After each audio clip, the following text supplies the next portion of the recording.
जोहार गे गाते को तेहेᱧᱟ वीडियो रेबन नेल ᱧᱟᱢᱟ आदिवासी को सामांग रे राज अरी अपनार लगी ची को अनट मिनाआ देलाबन नेल लेगी। आदिवासी को सामांग रे राज अरी अपनार लगी आयमा गोटांग अनट मिनाआ। नाहा जुग रे ताहे काते आदिवासी को सिदाया जुग रिगी मिना कोवा। आदिवासी को तलारे सेचे रिया आहला बगीते बांग सेटेर आकांते राज अरी कथा बांग को बुझ इदा। सिदाय खनगी सानाम राज अरी दल आर राज अरी गोंके को आदिवासी को एले अगुए कोवा। तिहिन होको एलेये कोवा सानाम दल रे एले एले को सेले काकोवा। आदिवासी राज अरी दल आर राज अरी गोंके मा ढेर तेगी आदिवासी को एलेये कोवा। नुको गोंके को लय ची कावा कोवा राज अरी माने भोट आर भोट माने टाका पैसा हांडी परवा ओनाते दाम आना भोट हांडी परवा तेको अखरिंग इदा। आदिवासी को राज अरी दल आर राज अरी गोंके कोवा राज अरी अकिल ज्ञान बनुआ उनको को मेन इदा।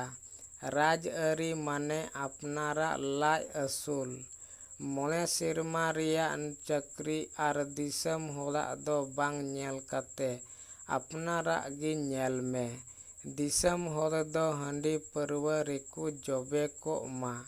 अकोय गोंके हो नोआ कथा बांको लय आकादा जे राज अरी माने हासा भाषा जाति धर्म सेचे मंझी परगाना नौकरी चक्री मन इज्जत उरुम लाहांती राज सत्ता आर बांचा रिया दाली काना।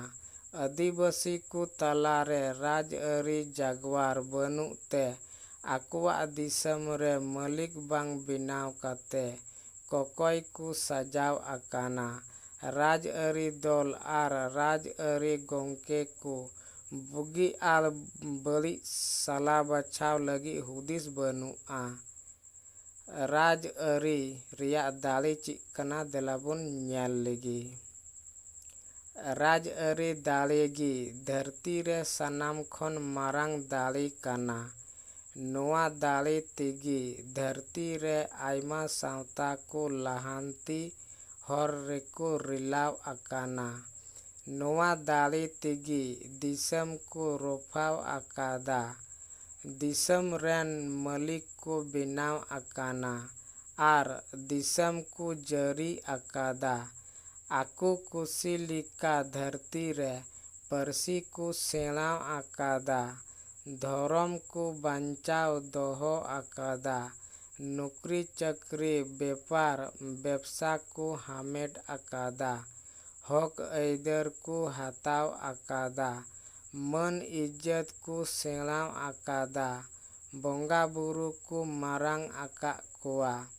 मेन गानोआ से आयमा जात सावता को आबो खन अडी को लाहा आकाना मेनखान आबो दो अडी ते तायम रे अडी निचल मिना बुना ओनाते आबो दो गय आदो कानाबुन ओना लगी नोआ धरती रे बांचाव लगी नेल उरुमो लगी आर हक ऐदर सावते नौकरी चक्री हामेट लगी आदिवासी जागवार कमी होरा राज अरी लिकाते सपड़ाव लगती काना।